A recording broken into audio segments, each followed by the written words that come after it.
So I've done quite a lot actually. I think I've become a little bit overly obsessed with Warhammer at the moment. Oh yes, yeah, that's definitely something that we have been doing. I mean, normally you know me, but everybody out there don't necessarily know me. I can get quite addicted to things. I've got quite an addictive personality. I think you do too. I definitely have an addictive. And I always find with my Warhammer career, it goes very much up and down in waves. And you find that, I can be kind of, not interested at all. But at the moment, I am peaking bad. I probably haven't ever been this into Warhammer You're before. currently peak Warhammer. I am peak Warhammer. I have signed up to a tournament.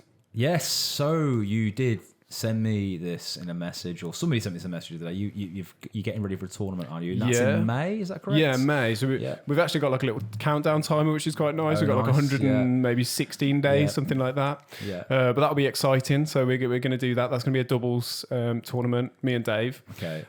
So all my games moving forward are probably going to be relatively prep for that sort of tournament play. Okay, yeah. You got kind of like a training period. Going up into May. Yeah, so sort of tweaking those lists, learning our armies and stuff. Moving your casual gaming into more tournament competitive gaming, based, yeah. And if I've got this right as well, there's already a preset list, isn't there, of the missions and mission rules that are going to be... For this particular... For that tournament. Yeah. So I suppose that you can almost start where you can start playing those missions, can't you? And getting ready which is quite good, really, because you kind of know what you're going to walk into. And I think... The difficulty, and we'll discuss this a little bit later. Okay, yeah. You have rush ahead. Sorry about that. You have a very specific amount of time. I think roughly you're looking about 3 hours, ideally less, to have a Warhammer game, and it's like 2,000 points this specific tournament. But I think that's, for me personally, that's quite a short amount of time to play Warhammer. Yeah. So knowing the missions in advance and what you're going to be doing, that's just taking all those aspects out, making it just a little bit quicker. Yeah. So it's good, really. That's it. Also, I've been doing a little bit of 3D printing, so with oh boo! Careful. Tournament setup. You got like obviously a lot of ruins, haven't you? Yeah. So I've just been printing some buildings, and that's going okay. And then I've built a couple of like Dark Eldar things. I've got Drazar, who's like potentially one of the oh my god, the Phoenix Lords. Okay, that's embarrassing.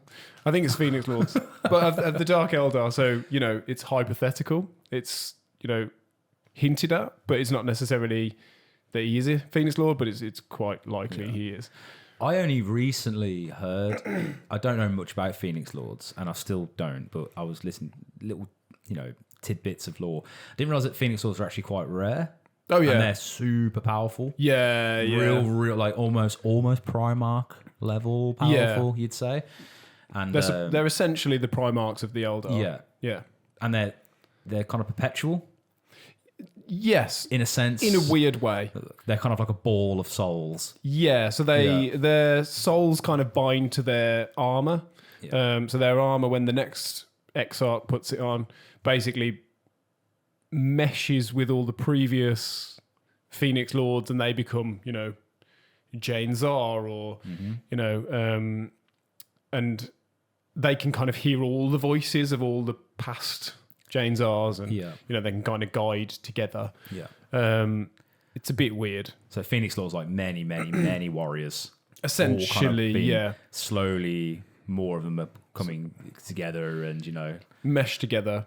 So they are kind of the same person, but also not. Like a warrior stew. Like a fine fillet of warrior exarchs. Fine brewed warrior stew. Baked for 20 minutes. Yes. In blood. Sorry, I'm distracting.